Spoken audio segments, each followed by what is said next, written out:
Hello, McGarvey music community. I am McGarvey Music. This is a different type of video. Remember last year, not around this time in December, a couple of days after Christmas, we talked about the Dr. Robert pedal. Still got it. It's great. Probably an update review maybe later. We'll see. I'm excited to talk about some of the guitars in my collection. This is the first guitar, technically. I mean, I've had several guitars throughout my life. Ever since I was little, I've always wanted to play guitar. Everything was a guitar. Sticks, shovels, rakes, you name it. Mom, one time when I was about yay big, because I was never little, except when I came out of the womb, she got me a garden play kit, like, a toy garden kit, and she wanted me to help her with gardening. But I saw one of those Flying V guitars from Gibson, and it was red. Not the guitar, the rake. The rake was red, and it looked like that, so I would go around the house pretending to play it. I had toy guitars. But when I was younger, I think like 5, 6, or 7, my grandmother got me a classical style guitar. I still have it. It's broken. It was basically used as a toy, but I still got it somewhere. And there was a black guitar I learned when I started getting serious about guitar. I learned on. I think it was a Greg Bennett. Maybe I'll show that in a different video. But this is the first guitar where I really get serious about guitar per se. It's a Fender acoustic guitar. I believe the exact model is a CD60CE in natural. So for all you acoustic people out there, you can probably tell me what that means, because I don't know what any of that means. It's made in, I think, Indonesia? China. Manufactured in China, actually. And it's a 2010. Because that's when I would have bought this, or I didn't buy it. It was a Christmas present that my Pap, Mom, and Dad bought for me. All 4 of them. It's a Fender acoustic, like I said. This kind of started the lifelong love affair I have with Fender guitars. Because then after this, I saved up to get this guitar. But before that one, I also, for my grandparents and parents bought me a blue Stratocaster. So I've had this for a long time. It's been through the ringer. I've learned how to play your typical cowboy chords. I learned how to play my first couple lead riffs on here, like Ticket to Ride. Even that thing, which was hard to do on this, believe it or not. And I learned how to play Nowhere Man, the solo,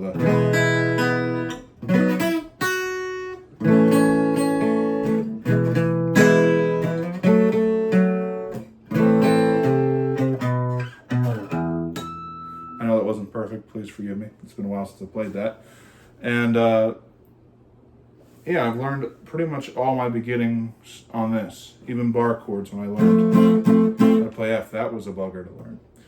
But it stayed original. I mean, the strings obviously aren't, they've been changed. So I'll give you a little close-up action. It's a natural. There's the front, down to the neck, headstock. I changed the high strings, I haven't cut off the clippings yet. Here's the back. There's some dings, there's some dinges. A couple of these are because of handles on the chairs, or the armrest on chairs, and yes, it has a piezo pickup. It's a Fishman Electronics. There's the tuner. The button to turn on the tuner's right there.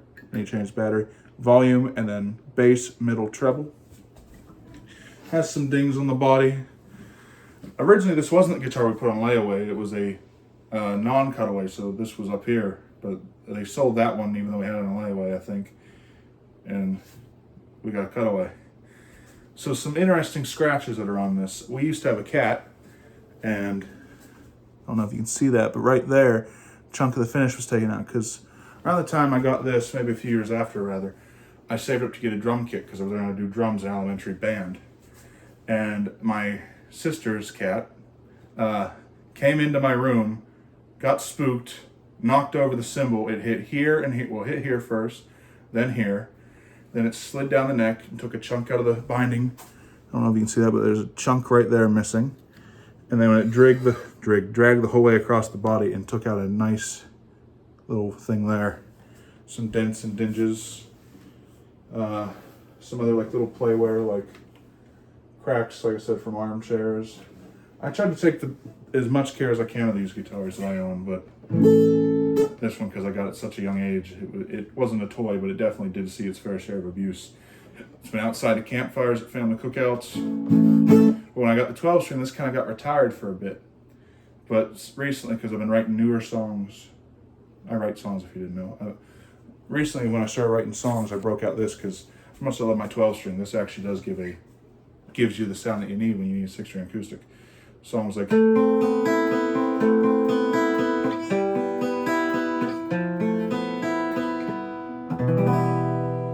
something I've been working on, and I also wrote a cool little jaunty thing.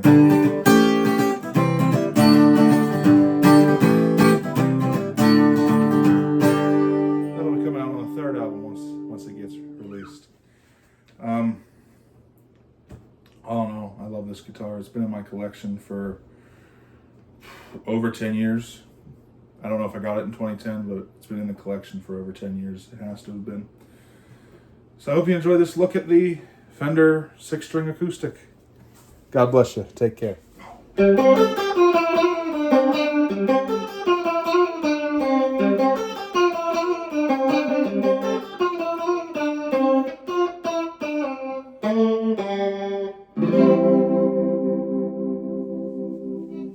Hello, ladies and gentlemen. This is McGarvey Music Reviews for gear and stories about the gear. This is my 2013 made in Mexico Fender Stratocaster. Let's start with a close-up.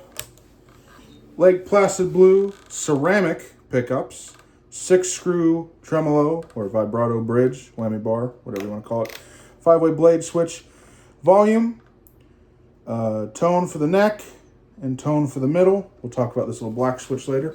Rosewood fingerboard, so this is one of the last years they did that before the CITES regulation kicked in. 70s style Fender logo.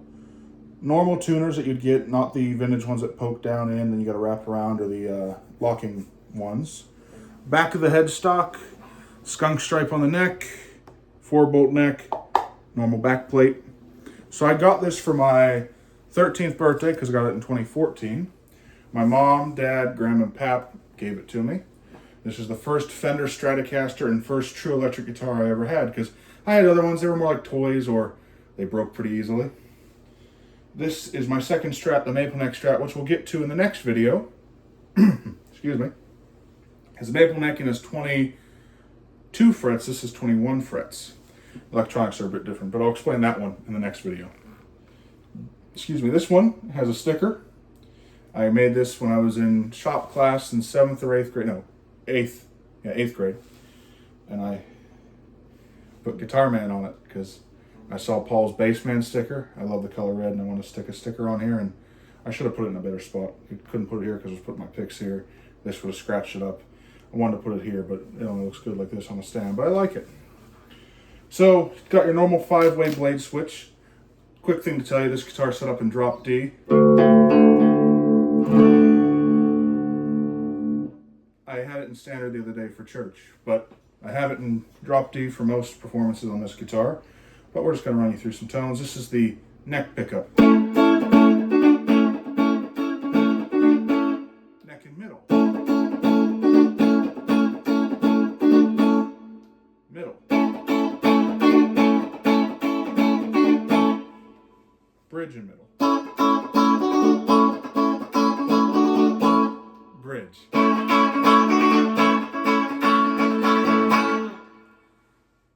Now, the neck on switch, this little black switch, when I push it down, the neck is activated, so I get these two pickups together. And if I flip the blade switch back to where it would be these two together, this is also on, so I get all three.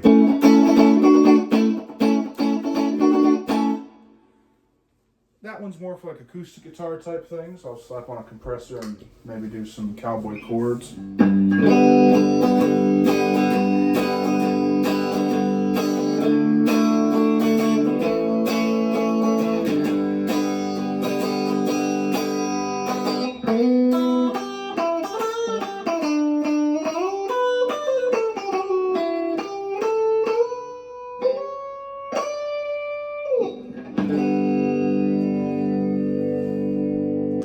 But what I discovered was when I'm on this pickup and this pickup together, yes, it does do the Telecaster thing, but when I was listening to Octopus's Garden the other day, I realized it was on a Telecaster because you can only get it on a Telecaster unless you modify your guitar.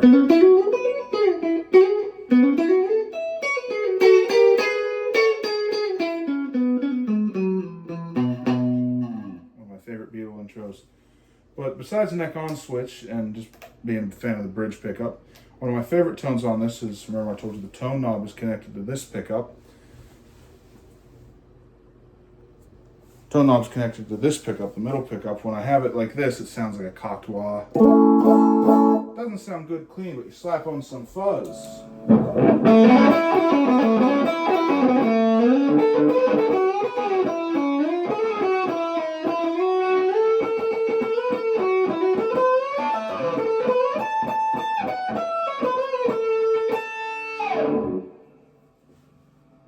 I like to add a harmonious and a chorus, and I get kind of a Brian May tone.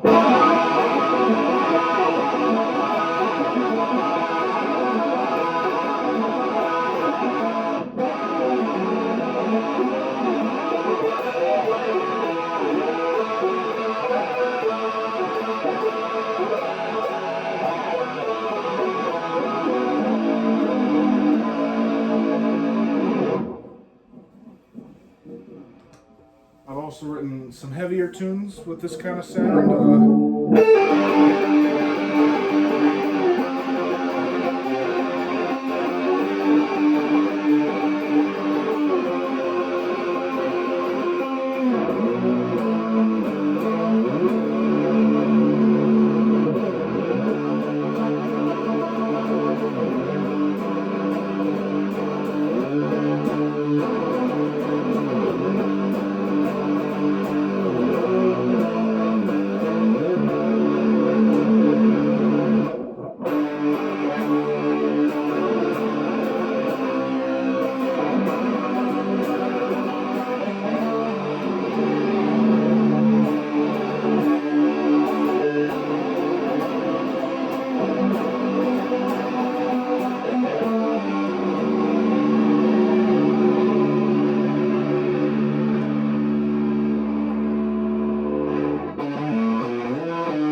For that song.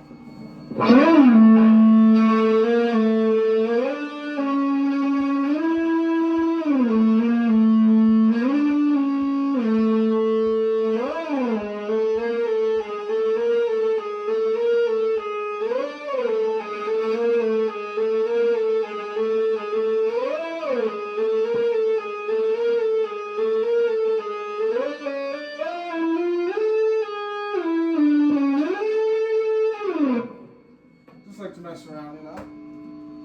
But yeah, I love to use this with distortion because the ceramic pickups can take it really well.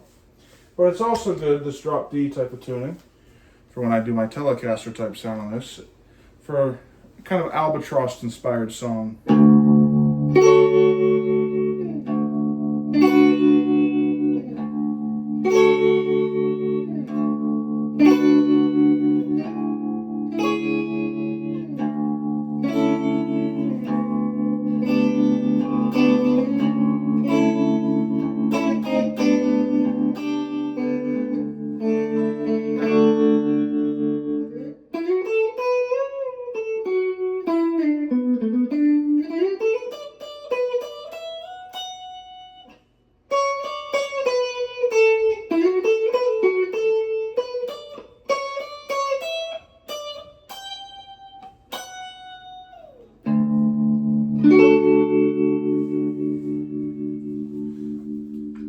So, like I said, I use it with distortion. It takes clean effects really well as well. But there's a lot of sentimental value to this guitar because it's my first true Fender electric, my first true electric. And I've learned countless Beatles songs, Beach Boys songs, Tempted to learn some Queen songs over the years. This was the one. It was always by my side. I wrote many of my own songs on it, a couple of the ones you've probably seen on YouTube as well. It's honestly my favorite. This one or the maple neck one I'd probably run into save from house fire. But I don't want to be the next BB King in that sense. Like I said, beautiful guitar, very nice tonal variations, especially with this new modification. Hope you enjoy this story. I'm going to play it out before we leave. Going to turn on the Dr. Robert. Hit you with some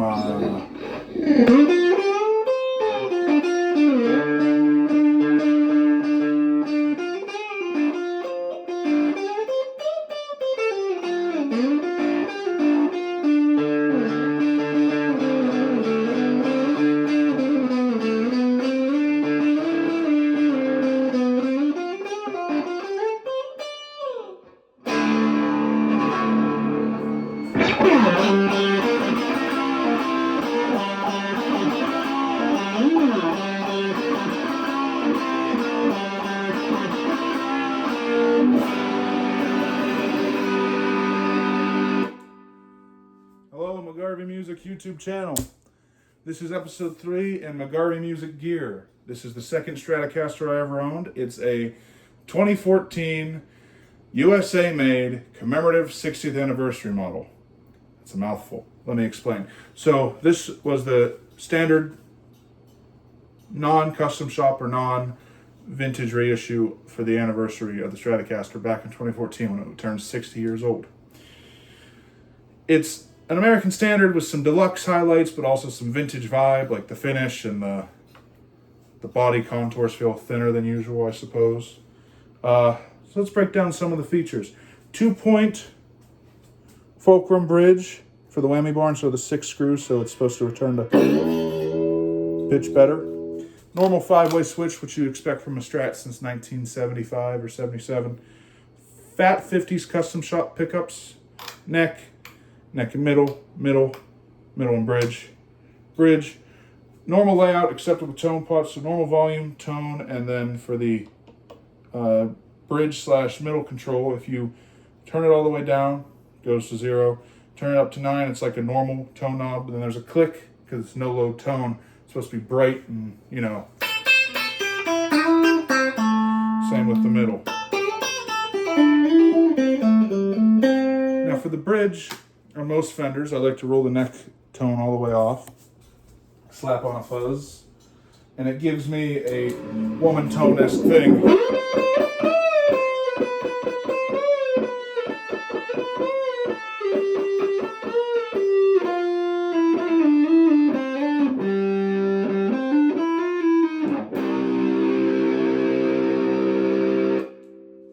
It's your standard body, like I said, except there is a heel cutaway, not like the new ones, just a slight little sand off of the Squier. There's the logo for the anniversary.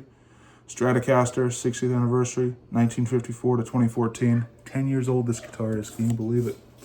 So that's the body. It's your standard sunburst finish. The strap is original. It went through the wash by accident, so the pleather is peeling. There's a scratch from my grandfather when he tried to fix it.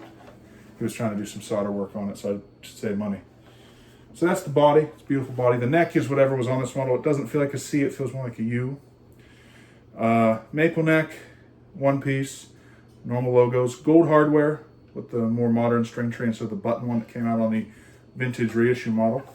If we flip it over, there's that skunk stripe commemorative button that's in the wood, serial number and all that. I changed the strings. I haven't gotten to clip these off yet. So that's that. This is my main guitar, along with the other Strat and the Telecaster, which we'll get to. I do a lot of my playing on the bridge pickup with either distortion, which we already heard, or fuzz rather, or compression to get more of a...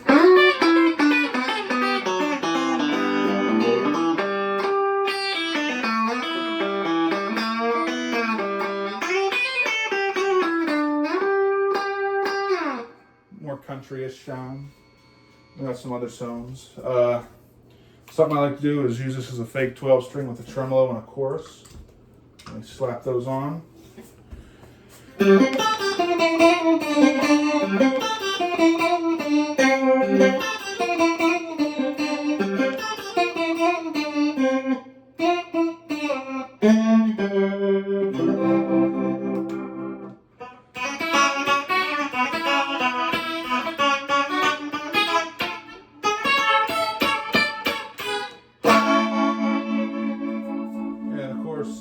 use it with some delay, some slap back echo for like. I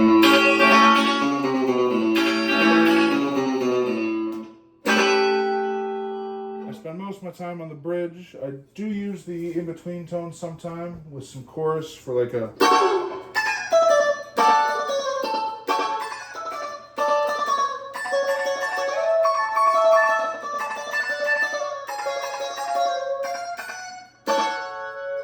Something like that. And that's the CE20, that chorus. Like I said, use it with distortion, use it for Beatle tunes. Like I said, mainly here, or these two, or the middle. The bridge sometimes for a song like this, where it's a Hendrixy clean thing, but not really clean.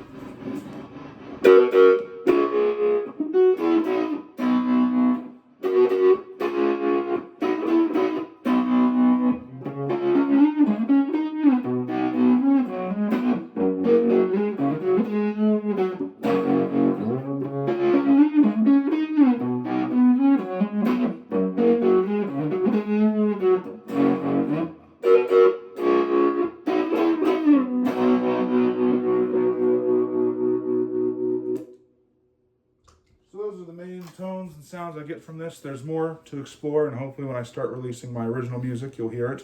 Because like I said, this is the main guitar. So this has been a look at my anniversary Stratocaster, the 60th anniversary Stratocaster. Hopefully in the future we can talk about some of the pedals at my feet here and the amps that I use. But as for now, these are the first 3 guitars that have impacted my musical journey. God bless you, and take care.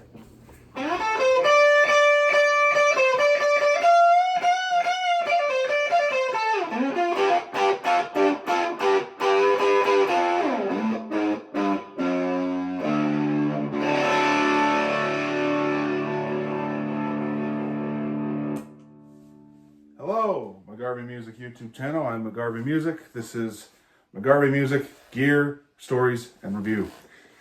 So, I'm going a little out of continuity because I did my Sunburst Strat before this. This is technically guitar number 3, Strat's number 4, then we'll get to the other ones.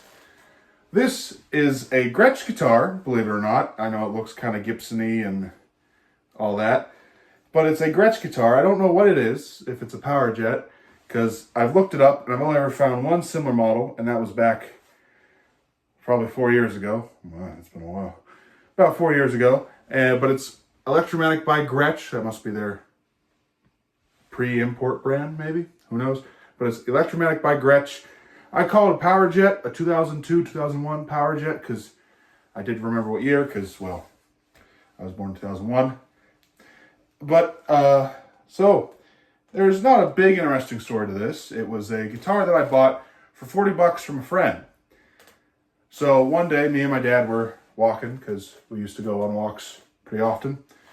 And I can't remember what the reason was, but the fire department was called out, and it wasn't a fire, but there was something going on. And we had to walk, you know, a different way than our normal route. So we walked down the sidewalk, then we go over the alleyway. To go back home, we run into my friend's parents.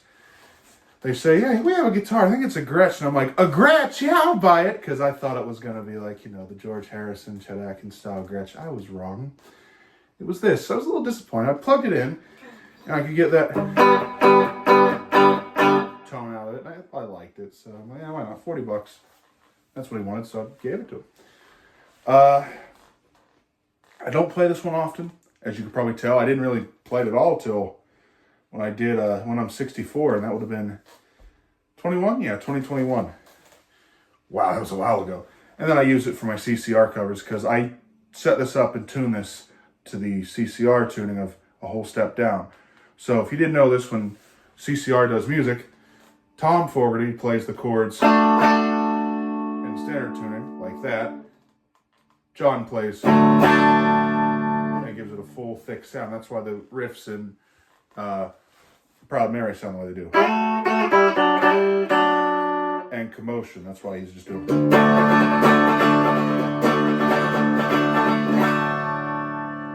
But yeah, so I bought it from my friend for 40 bucks. Everything's original except the knobs and the pickups. And the strings. I guess that's a joke now.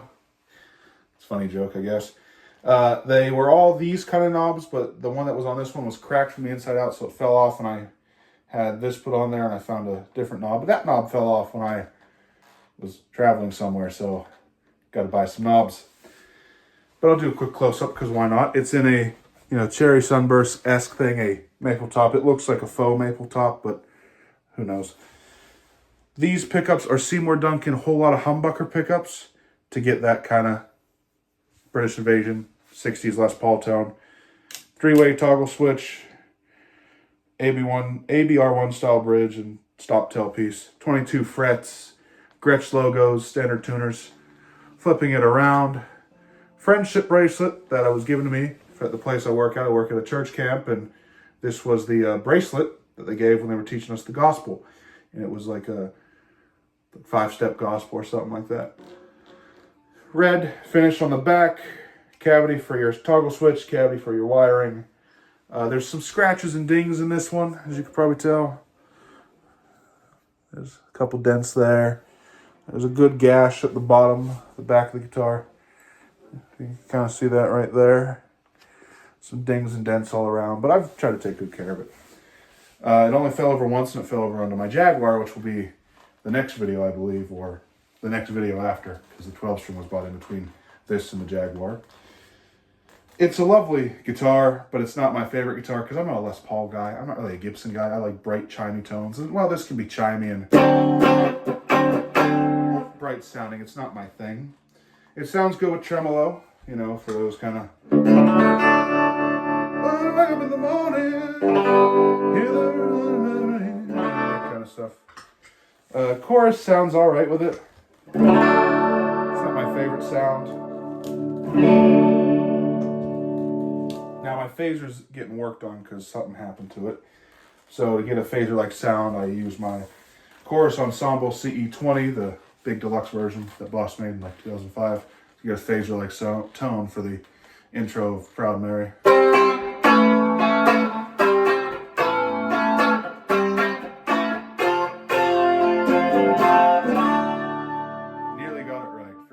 Let's try it again.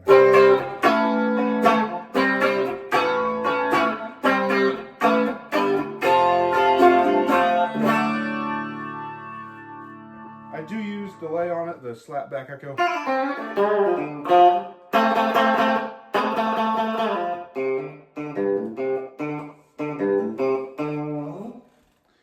It's nice. I usually use this with distortion in a Clapton-esque type setup when I'm not doing CCR. So how I get the woman tone is bridge. I use both pickups, bridge on 4 or 5, and these pretty much all the way off for the...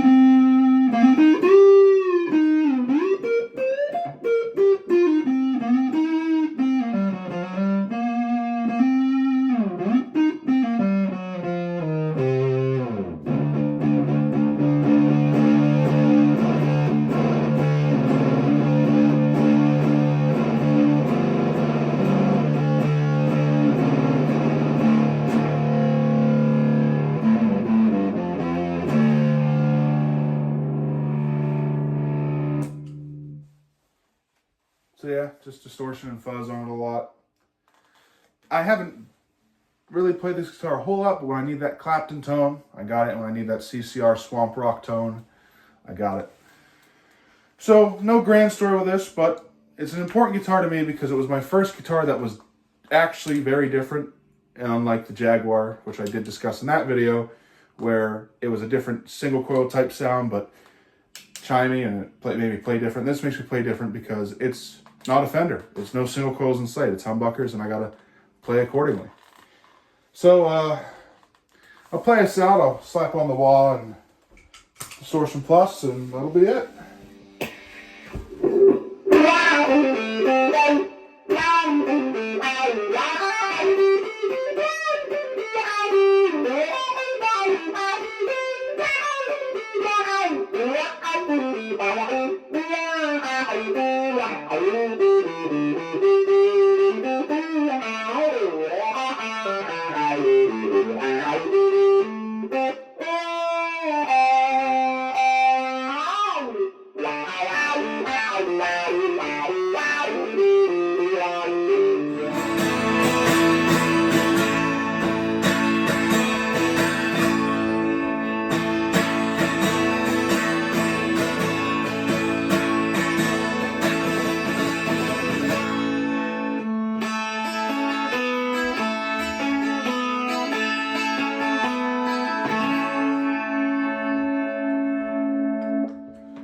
McGarvey Music fans. This is McGarvey Music, Gear Stories and Reviews. This is a story and review on my Fender electric 12-string.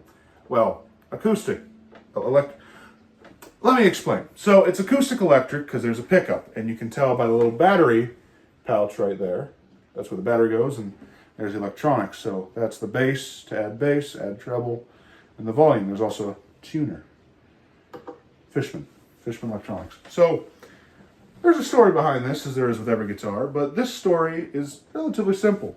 So besides the Gretsch guitar right here, the Les Paul looking one from the previous video, which was 40 bucks, and pretty much anyone could probably find 40 bucks lying around their house. And this was the first guitar I paid for myself, but this was the first one I paid for by myself that was a considerable amount of money. This one and the Jaguar, which will be the next episode. So I bought this in 2018 for my 17th birthday. Yeah, 17th birthday. And the guitar store wasn't my local one. It was one in Johnstown called Music Haven. Yeah, Music Haven. My guitar teacher told me about it. He used to frequent there pretty well. And I wanted to go there and get an amp, to have a backup amp, because I only had one amp at the time, a Fender bass breaker. And I wanted to get a Princeton or another bass breaker, so if one went bad, I still had one while the other one was getting repaired. And also so I could do the Brian May delay thing in Brighton Rock. But they were a little out of my price range, and all I had was $300 bucks. And this was about $300 bucks, and I got it for my birthday. I paid for it myself. My pap did give me 100, and then I gave him 5 20s, so it would even out. You know, he didn't necessarily pay for it. He said, "You have too many 20s. Give me 5, and I'll give you 100. So you're not throwing around all those 20s." I went, "Okay, Pap." So yeah, I bought this myself with my own money. And funny story, when I went home, sometimes I'm stupid. I forget which of these tuning keys go which way. So I know these ones go this way, and these ones go this way. I was tuning it up when I meant to be tuning it down on the octave string of the G, and well, I broke the octave G string. So it was 11 string for a while. Anyways, so yeah, it's an acoustic 12 string, but it has electric stuff in it, so you can plug it into an amp, as you're hearing right now. Here's a close-up. It's a natural finish, 12 string. Everything's original but the battery and the strings. I don't know the fingerboard material. It's probably whatever the overseas Fender company uses, because this is crafted in Indonesia. By the way, the model number, or model name rather, is a CD-60 SCE12. 12 tuners, Fender headstock. This is a friendship bracelet. A lot of my guitars have these. This one I actually made for a friend, but before I could give it to her, she left for college. Still a good friend though. Love her dearly. She knows what I'm talking about. And it's a lovely guitar. The only complaint I have about it is I wish the frets markers were a little bit bigger, because they're little dots, and sometimes when it's, you know, dead of night and you're trying to figure out what fret you're on when you're in your third chorus of Good Father, it gets a bit hard. So anyway, speaking of that, this greebling here with the God Bless You and the dates and all that, I work at a church camp, and this guitar comes in handy. So this guitar, besides my 2 Strats, is probably my most used guitar. And I've been a core counselor here since 2021 and a counselor since 2018. And there's my name and all the other greebling and whatnot. So because of that, and also being my main songwriting tool, I pretty much use this guitar the most, besides the 2 Strats and the 6-string acoustic. I use it more as an acoustic, sitting around the house. And here, I'll turn off the rig. Volume pedal comes in handy. I use it more for, like, you know, sitting around the house, singing at the campfire, this, that, and the other. And it is my main songwriting tool. I've written many of my own songs on it, and it's nice to just kind of have a guitar that you don't have to plug anything into and just play. Having said that, I don't have an electric 12-string. I would love to get one day, like a Rickenbacker, but we'll see. So I use it also as an electric 12-string. I use it a lot with delay and tremolo, but the delay is like a slapback. Here's the delay.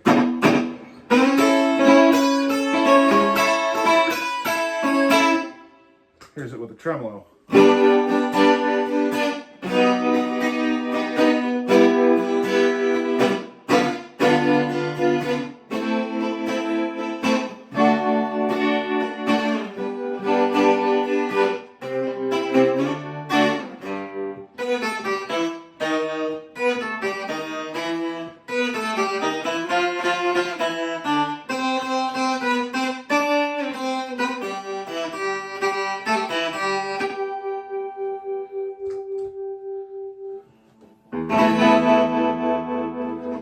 12 string with tremolo because it's like the chorus trick I do on the Strats. I don't often use it with chorus because, well, it just sounds like chorus on top of chorus.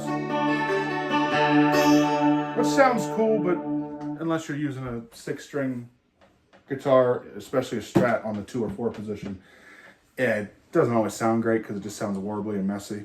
But, little example. So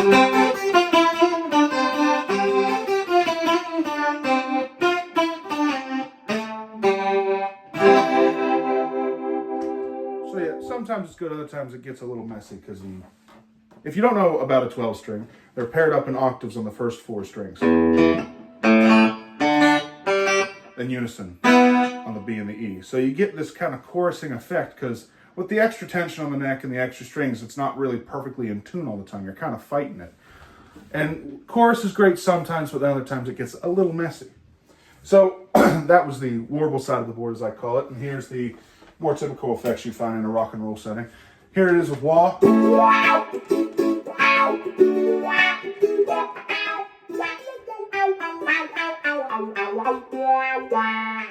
Sounds good, but because it is acoustic, it doesn't have the same characteristics exactly as, say, a Strat or electric guitar in general.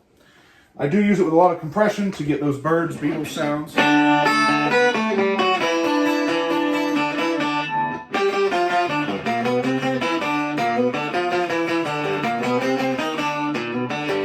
was a Beach Boys song, Dance, Dance, Dance.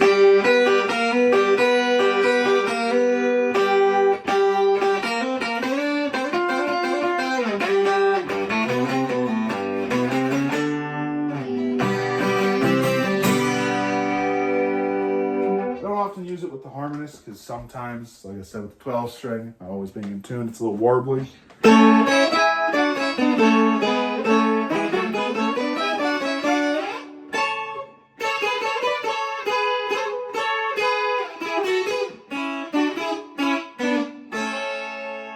Not too bad that time. That's quite lovely.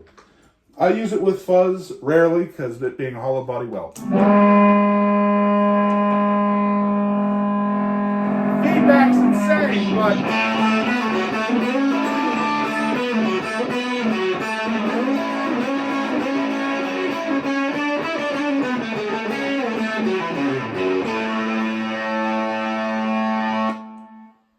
and well, here's some distortion plus. I do not use it with the octave up law machine, or the octave fuzz rather, because, well, it's a monophonic type processor where if you play a chord it gets messy and, well, 2 strings together it doesn't always pick up the best.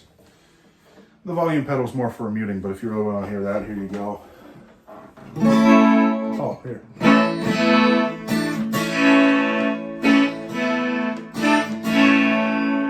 Little I Need You for you Beatle fans out there. Besides the warbles and the compression, I also use this a lot with my Mellotron pedal.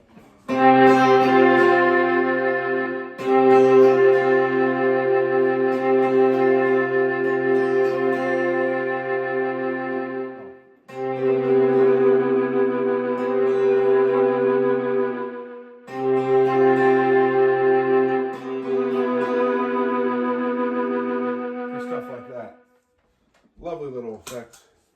So yeah, that's my 12 string.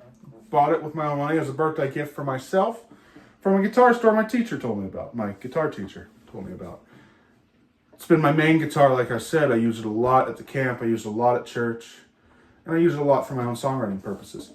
It's great for Beatles, Beach Boys, and all that, acoustic or electric. And because it's acoustic, you can almost just...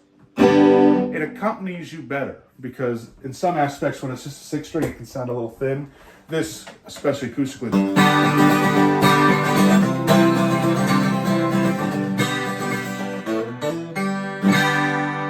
has a certain sound with it, and it sounds awesome, especially acoustically. Well, I hope that is a good story. I hope you like it. That's the story of my guitar, the 12-string Fender acoustic. Hope you love it. Hope you like it. God bless. Subscribe. The riff heard round the world in 1963. This is my Squier Fender Jaguar. It's a classic vibe Squier Jaguar. It was made in 2016. I bought it in 2018.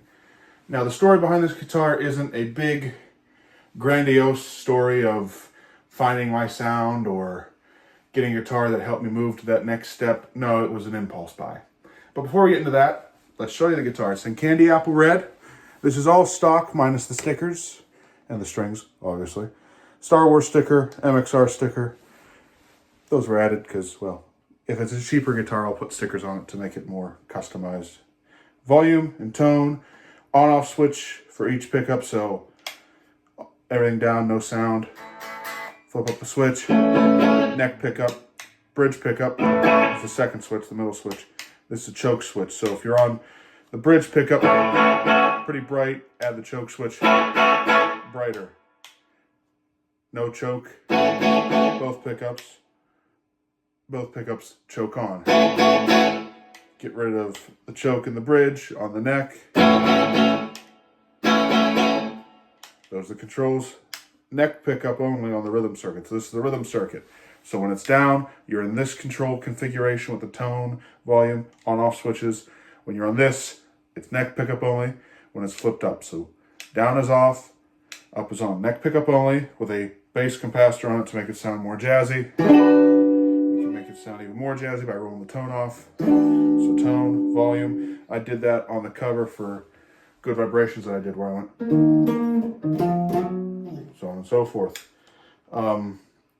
So yeah, candy apple red, standard electronics that were on the Classic Vibes in 2018 that were for the 60s style.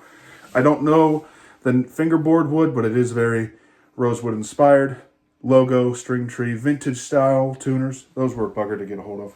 Friendship bracelet that someone made for me, but didn't fit the wrist. Flipping it around, centered affair on the back. Serial number, back of the tuner, skunk stripe, 4-bolt neck, contours. There's some light scratches that if I hit the light right might come through. It didn't have a case for a while or a stand, so it rested against whatever I could, and it scratched the finish because I'm an idiot. And there's one crack in the finish here, and probably a light scrape somewhere right there, where my Gretsch guitar fell and hit. And oh boy, that was an angry day, as you could imagine. But the story behind this guitar was I go into my local guitar store, Music Emporium, and it was on the rack, and I'm playing it. I'm digging it. I'm loving it. I don't really need it because I have 2 Strats, the Gretsch guitar, my 12-string, and the 6-string acoustic. So I didn't really need this. But I liked it. I was getting into the Beach Boys. I was playing Beach Boy riffs on it. And I wanted to buy it to do some Beach Boy covers. I ended up using my Strat most of the time because, well, it was what was right beside me. So, having said that, I bought this just on a whim. It was $300 or $400. I had the money in my pocket, and I bought it outright. So this is not a grand story. It's just a impulse buy. But I've kept it ever since, and I love it because it does cool things. This is the guitar I use when I don't want to sound like myself, typically. When I don't want to use my Strat. So I typically use this with chorus and tremolo. And I get these chimey, jangly sounds like...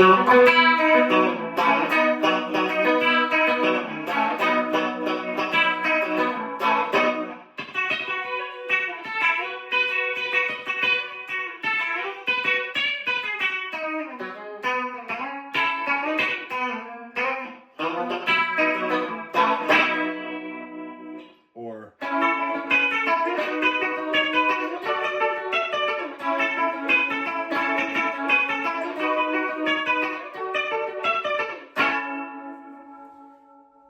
And then I wrote a Beach Boy kind of ballad song with the tremolo rhythm circuit.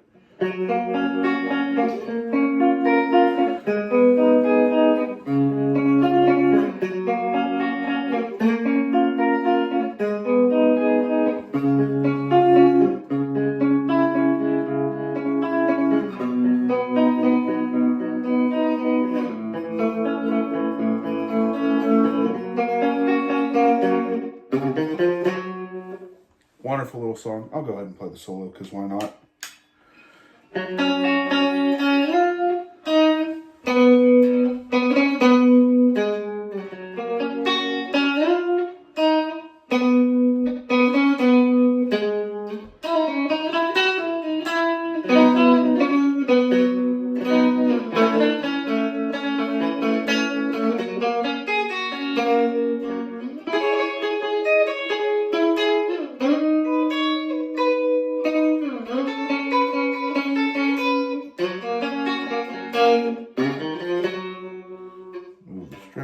that's great. Probably out of tune, but that's all right. So I use it for chimey, jangly kind of songs, or Beach Boy-esque kind of songs. I use it for an instrumental I wrote called Surfin' Tsunami. Let's see if I remember how to play it.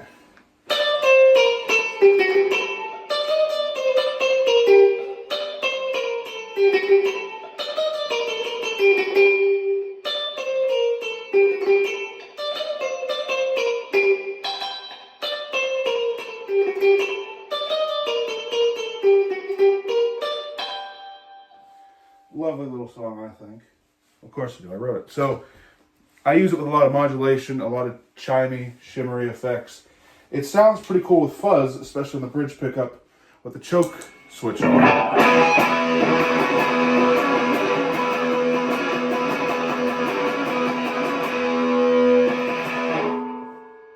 And that riff I played at the beginning was originally written with the chorus and tremolo on, but also with the distortion plus.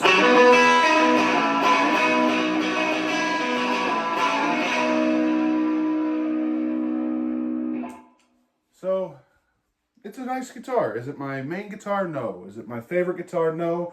But I enjoy having it because it makes me play differently, makes me think differently, and I write some pretty cool music with it, instrumental and stuff with words. Thank you for listening to the story, and I hope you enjoyed this. God bless, and take care.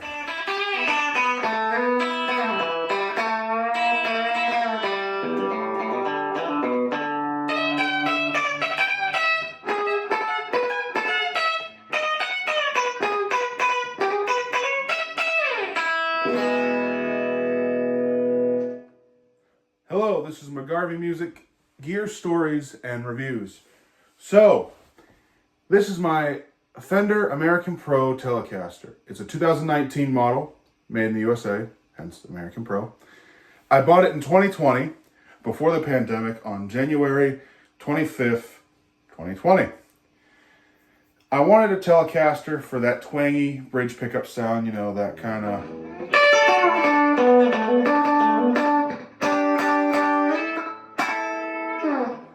and also more guitars the merrier. So I go into the Music Emporium, which is my local guitar store, and this guitar has a similar story in the sense of the two Strats. They were in there for a while, the blue one that I got for my birthday and the sunburst one I got for Christmas. They were in there for a while, I was playing them, and I think after about a month or so of looking, we bought the blue one outright for my birthday. We put the money for layaway for the sunburst one. And well, I'm looking for a telly. I go in there and they have this beautiful sunburst one. It's a Mexican vintage style Telecaster. The neck is ginormous. Hate it. Can't really play because I can't really get my hands around it. So I go to this one. Now, I'm not a big fan of the color green. Red's my favorite color, followed by blue and yellow. I like the primary colors. I'm just that weird kid. Checks out. But I bought this after falling in love with it. The neck felt right. It didn't feel like a baseball bat. The sound was there. I just had to get over the color. And over the month and a half of just playing it and vibing with it, and it was a hot item because other people were playing it. They were like, you know, waiting for people to put it down and picking it up type situations. It was an enjoyable guitar. I got over the color and I bought it. It was between a white Strat with a 70s style headstock or this guitar. So I bought this one because I didn't have a telly and I really wanted that twang. And I got it. And it became my main guitar after my grandmother passed away. So my grandmother passed away February 28th of that year, pre-COVID.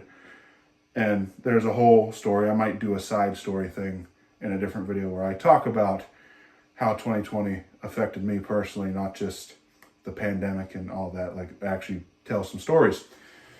We'll see. But this helped me get over or move on, because I'm not really over it, but, you know, keep moving forward after my Gram's death, because all my other guitars reminded me of her, and every time I played them, it was like, man, I miss Gram. So this was kind of me getting over it, or moving forward, because you're never really over it, because my Gram didn't like this guitar and barely saw this guitar. I think she saw it once, and that was it. But I made some great stuff with it. In fact, I discovered, besides the bridge pickup being amazing, the neck pickup, if you roll the tone off, let me switch off some guitar pedals here. If you roll the tone off on the neck pickup, you get a...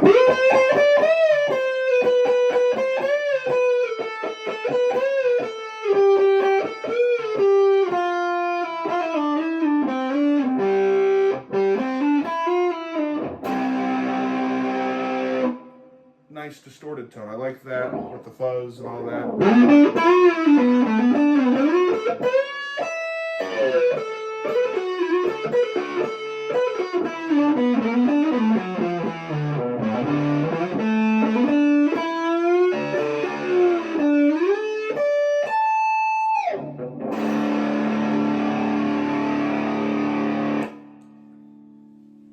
I love it with the fuzz. It sounds good with tremolo and chorus and all the warble effects because I can play my Strat songs on this.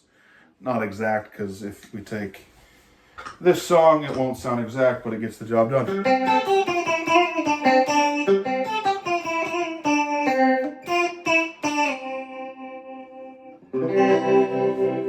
Beautiful chimey sound, but sounds better on a Strat, that song. I noticed, because Tom Petty and the Heartbreakers used Telecasters, you get that tone as well, like the breakdown tone.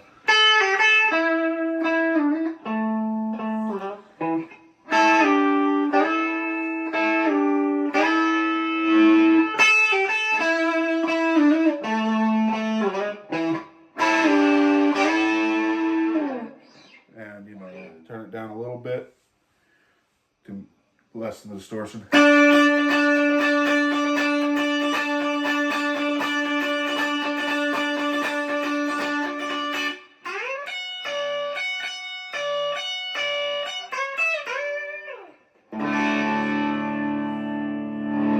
Ironically, around the time my grandma died, I did get into Tom Petty. But I also, on a song that I'm working on that'll be on a future album, hopefully, I did some slide guitar. Let's see if I can play it right now.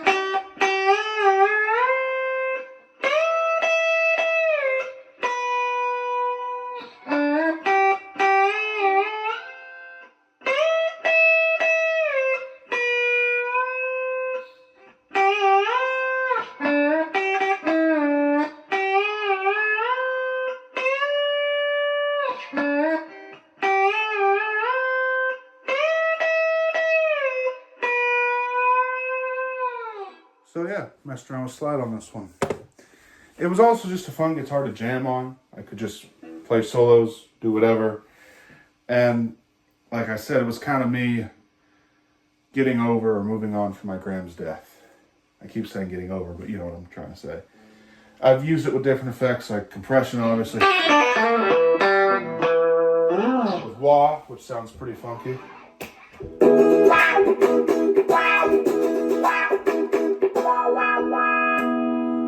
Fuzz, distortion, all that. Delay.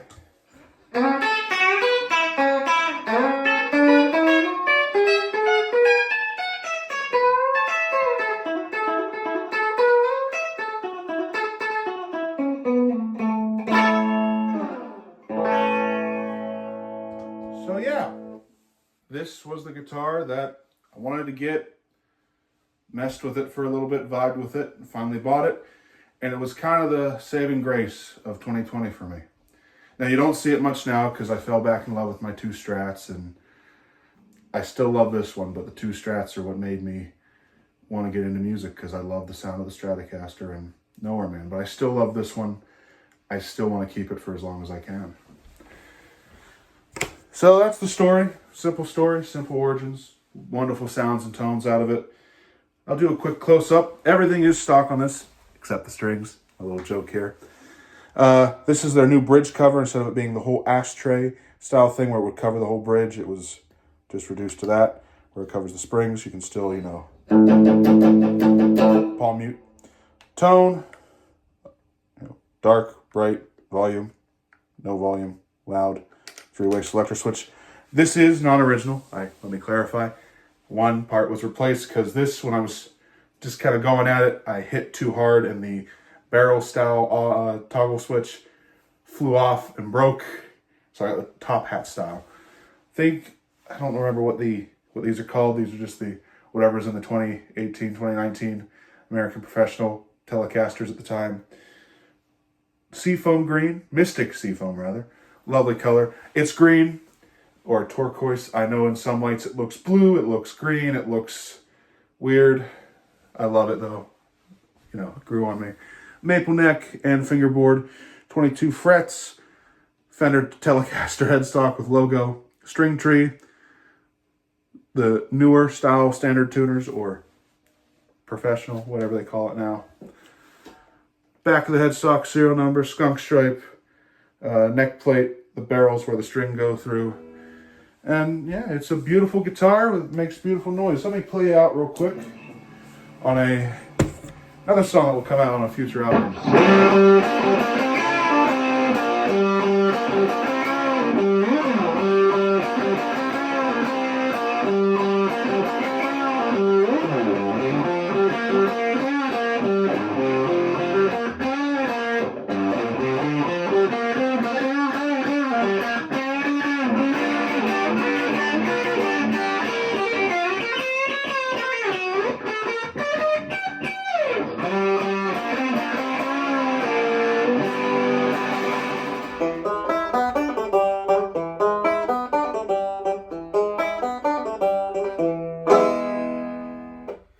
Hello, this is McGarvey Music with his gear, stories, and reviews. This is my Dean banjo. We'll do with close-up first. Here's the body, the neck, and the headstock. Friendship bracelets, those are in other episodes if you want to find out about that. The strings are original, surprisingly. There's the back. So, my banjo journey begins when I hear the song Stop, Stop, Stop by the Hollies, you know.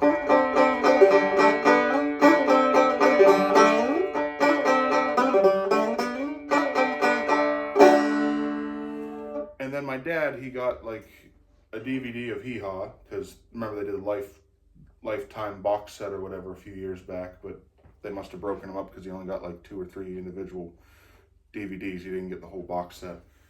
And, well, I got introduced to proper country banjo.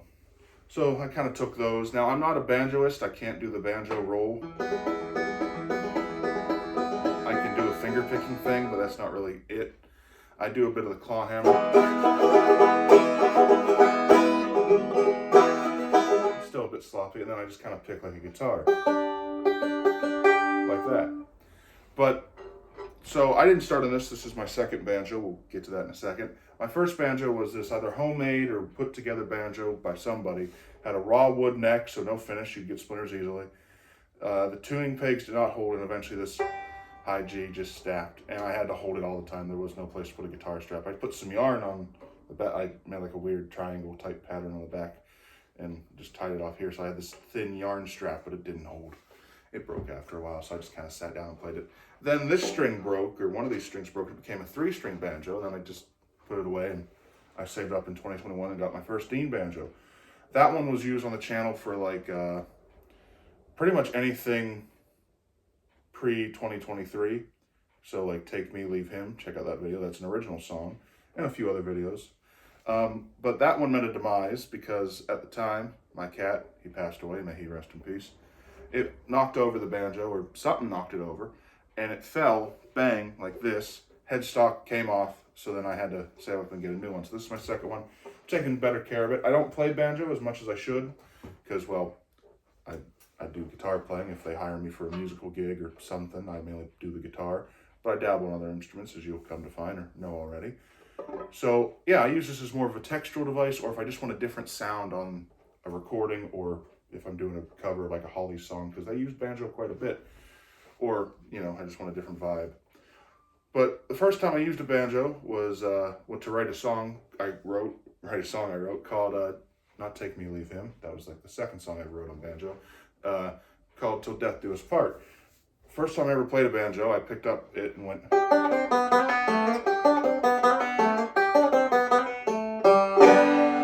I learned the chords, which was key of G is easy because it's an open G chord.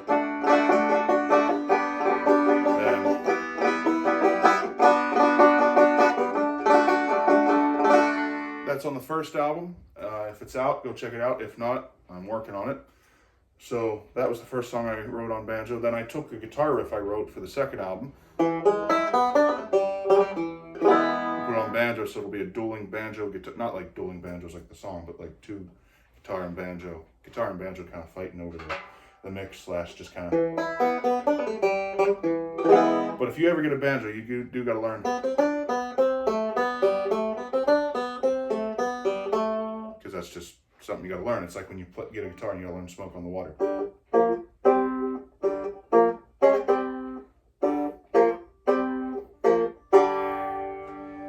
I wrote a song also called Take Me, Leave Him, like I alluded to earlier.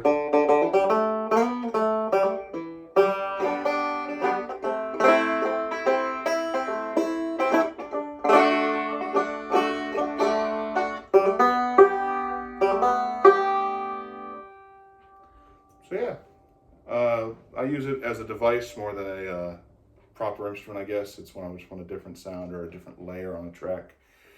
Maybe that's just the producer in my mind, or I'm just insane. But I like the banjo. I like playing it. I'm still trying to get better at it. I'm not really getting better at it, but I'm trying to, because, well, it's something I like to do. I like this sound.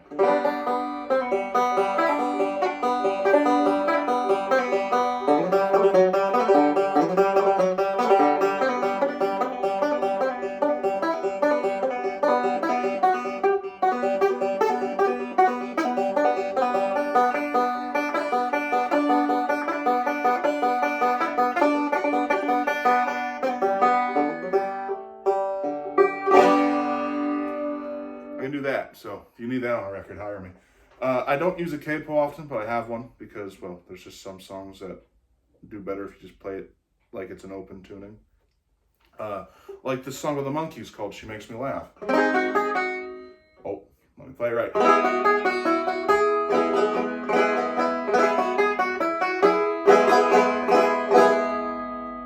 In terms of covers on the channel, if you ever watched my Bob Dylan cover of Any Day Now I Shall Be Released, you know. Any day now, any way now, I shall be released. So yeah, that's my banjo story and a little look at my banjo. I hope you enjoyed that. God bless and take care.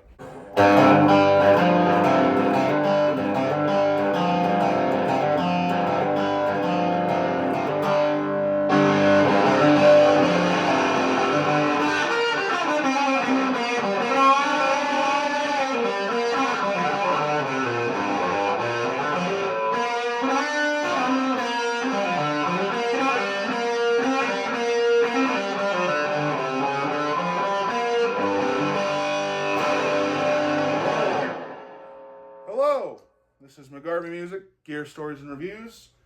This is my Primary SS, Angelico, or Angelico Primary SS. Here's a close-up. It's in this nice white finish. 2 humbuckers, I'm not sure what the specs are of those, or specs of the colors, so sorry about that. 2-tone, 2-volume, 3-way toggle switch. I always love it when a company has a unique pickguard, I love that. Block inlays, 22 frets binding on the fretboard. Imperial Grover style tuners, the beautiful headstock with the beautiful cutout and little jewel thing in the center. Right there, and cool design. Here's the back. So I bought this guitar in 2021 when I joined a jazz band. I didn't join the jazz band in 2021, but they said, Lauren, go get yourself a proper jazz guitar. Because before then I was just using my Strat or Tele on the neck pickup and going, or whatever the song called for, whatever the chords were. And I went out to Spots Music, bought me one of these. It was a used guitar, only cost me 500 some bucks.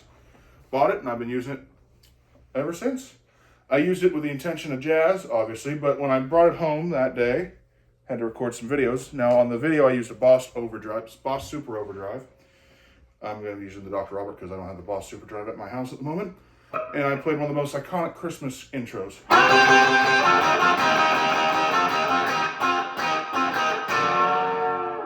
Run, Run, Rudolph.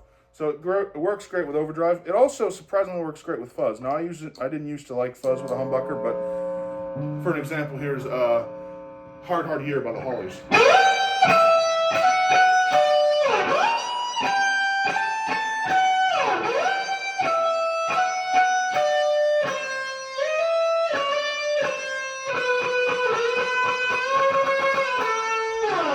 Now that's with my fuzz face. Whoa, that's with my fuzz face. They would have used a Vox tone bender or whatever type of tone bender they would have had around.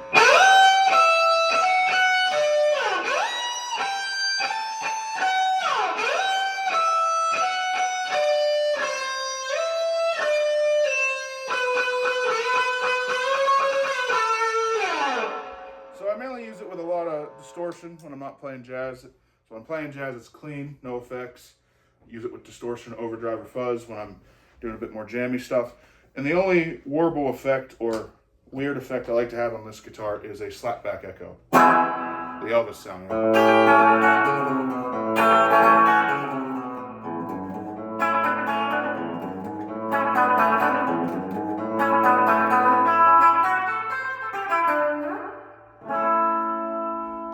I do like the slapback with a little bit of this.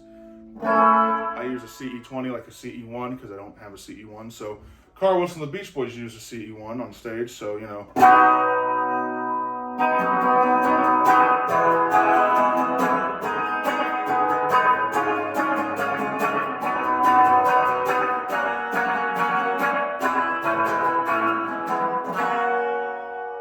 I don't use too many of the other whirly effects because if I use tremolo, let me just turn that on real quick, it sounds like your average 50s love song. Nothing wrong with that, but I don't often like doing that on this. I like it on the Strat better.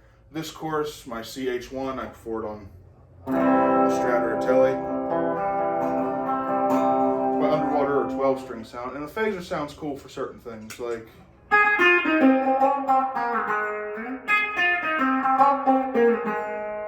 so I mainly just use the delay and sometimes this chorus. I use the front of the board a lot more because that's where my distortion and wah-wah stuff is. So here's a wah pedal with it.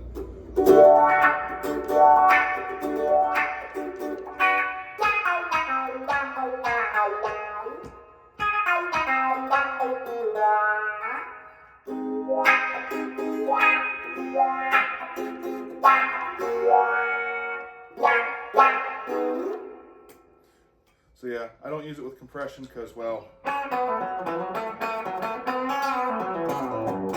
too soft. Sometimes I'll put on a harmonizer, but not often.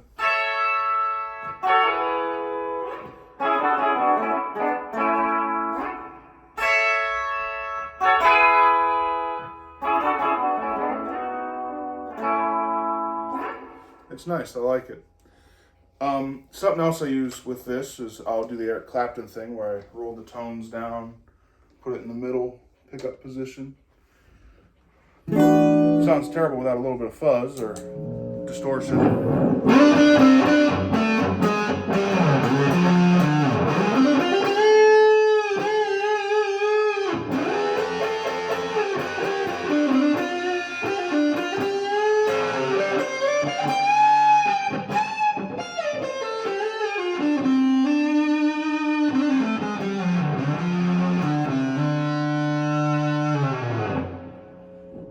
Sounds great with the fuzz face. A lot of stuff does. Let's try it with the tone bender.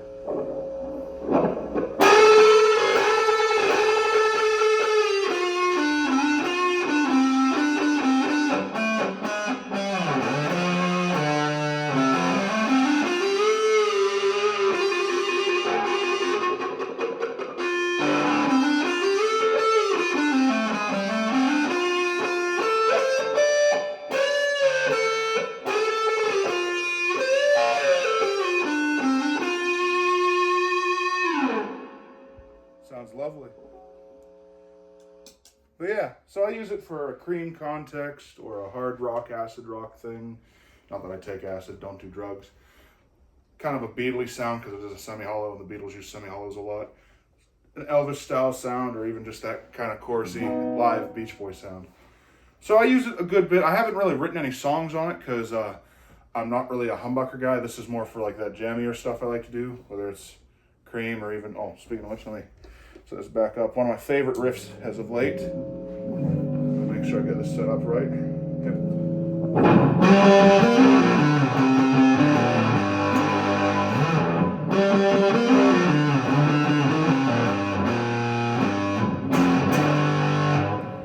That's something by Blind Faith. I forget the title. But yeah, so I use it quite a bit for a distorted sound or a hard rock sound, a bit for Elvis, and obviously jazz. I mainly keep it either in the middle or bridge pickup because I'm a bridge pickup guy. Do like that neck pickup though for that mellow sound. So yeah, this is my story of this guitar. I hope you enjoyed it. Hope you enjoyed the sounds I ran you through. Let's jam out on something. That's a bit too mellow. You know what? We'll skip the looper. I'll turn on the Dr. Robert. I'll play something out real quick.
Welcome to McGarvey Music, Gear Stories and Review. Hello, welcome to McGarvey Music, Gear Stories and Reviews. This is my Yamaha C40 nylon string. There's the front. I love the Rossetti. No dot inlays. There's a single dot on the side of the neck. I'll show you the 7th fret. Classical guitar style tuning heads and the Yamaha logo. Friendship bracelet that did fit, but it was too big. Strings are original. Here's the back. So why did McGarvey Music buy a nylon string? Well, he wanted to get one made by Luna because he played one at his guitar store that played lovely, but this one was one he could realistically afford. Not that the Luna's much expensive, but you know, you give and you take. But I bought it for this. And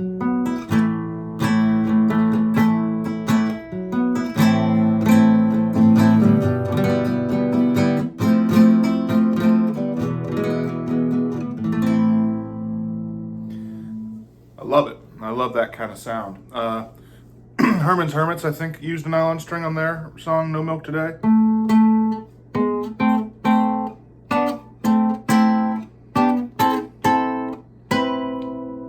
Several bands have used nylon strings as a textural device, you know, to get that.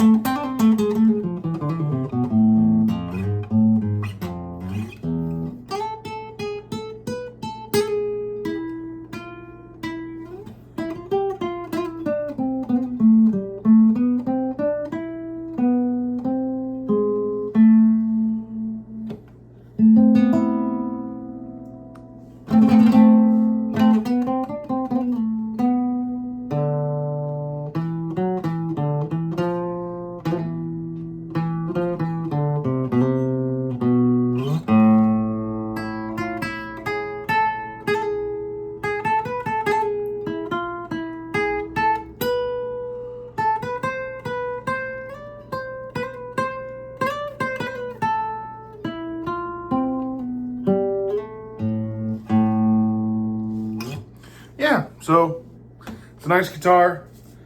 That's about it. I bought it because I wanted it and I had the money. Spend your money responsibly, kids. God bless and take care. Hello, McGarvey Music YouTube channel. This is McGarvey Music, Gear Stories and Review. This is a tale of 2 basses. This is a Stingray bass made by Sterling / Music Man, so it's like their Squier import, Sterling by Music Man, Fender by Squier type of thing. It's not like the traditional Music Man Stingrays where they would have 4 knobs and like the jack on the side or further down. It has 3 knobs, so volume, and then the 2 knobs like for tone. And yes, it is active, so you can have the notch EQ thing where it's like this amount of EQ, then a different amount because there's a little notch there. You'll know what I mean if you have a bass like this. 3+1 headstock, like on Music Man basses. Beautiful bass in this seafoam green or surf green color. There's the back. There's the front. I bought it off my friend Kevin, thanks Kevin, in August of 2023 for about $200 some. He had it for years, so I don't know what year it is. I don't know what the story behind it is, but I know my story is, and I needed a bass for my album, and I got this. We'll get into that in a second. This is the other bass I bought, also from Kevin. He's a great guy, that Kevin. It's a Mexican-made Players Series 2022 Jaguar bass. You got a P bass pickup and a jazz bass pickup. This knob controls the volume of the P bass pickup. This controls the jazz bass pickup. Tone, everything's original but the sticker and the strings. Now there were more stickers, I took those off. Sorry Kevin, just not all of them were me. It's my bass now, so. The typical Fender neck. There's the back with the skunk stripe, beautiful maple neck too, and I love this silver finish. I believe in classic Fender terms, it's Inca silver, but I don't know what they call it now. 4-bolt neck, that's a mouthful. 4-bolt neck with the Fender logo, at least the Fender F. So, why do I have two basses? Well, I needed a bass, because before 2023, I had no bass. I had my guitars, an octave down pedal, and when I was in high school, I had a cheap, not me, but the school had a cheap precision bass knockoff where it was terrible to play, so I played bass on that when I wanted to practice bass. Did not like that. Terrible. Or I had the software on my iPhone or iPad, whatever. So yeah. Like GarageBand. I just used GarageBand bass, which was not fun to make those demos.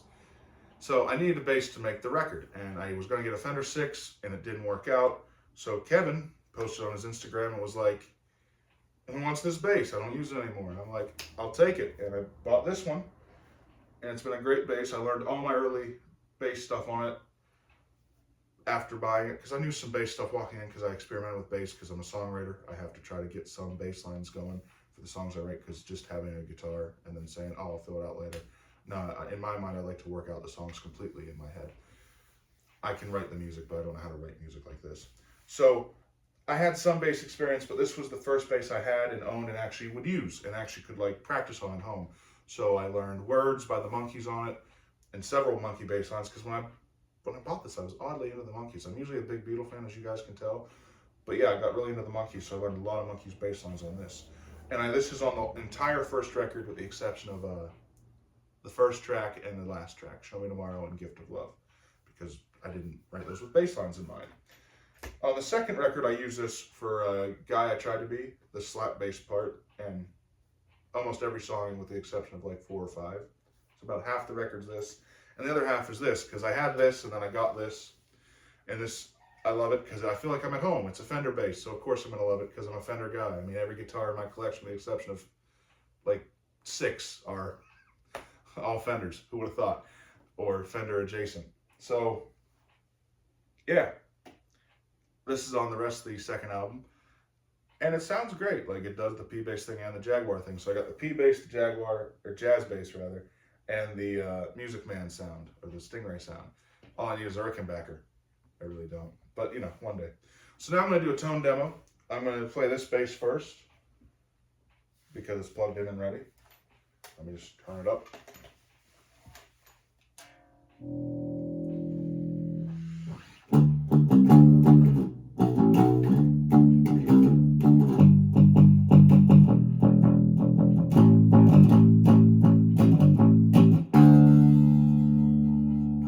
So that's with everything in kind of the first click of the EQ. So this is everything turned down, well, except the volume.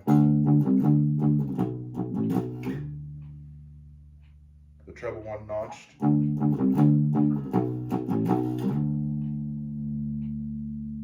Normal sound that I play with.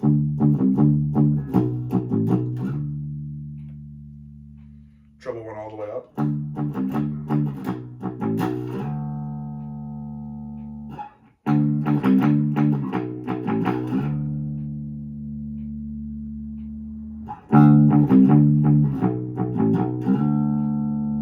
Both all the way up. Bass one all the way up. So yeah.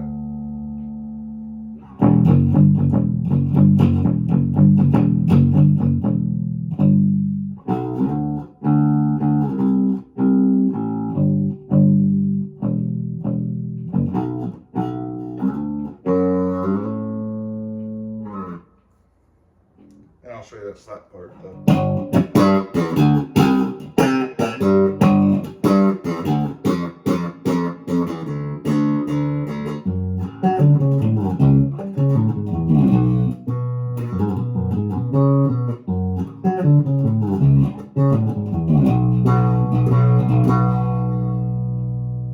yeah, that's the Stingray bass. Now let's get on to the Fender bass, the Jaguar bass. And yes, I probably will keep calling the jazz bass pickup a Jaguar pickup. I'm sorry. But here we go. So, like I said, this volume controls this pickup and this volume controls that pickup. So jazz bass pickup completely out of the equation.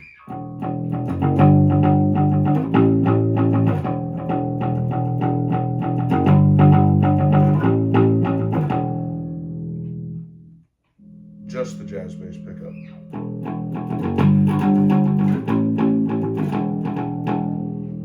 Both pickups.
So yeah, that's the Jaguar bass and the Music Man bass. I'll do a quick close-up of both before we end the video.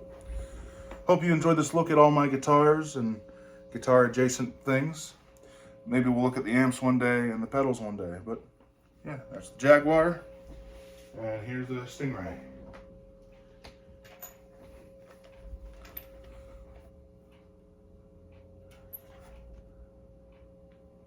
Hope you enjoyed this. God bless and take care.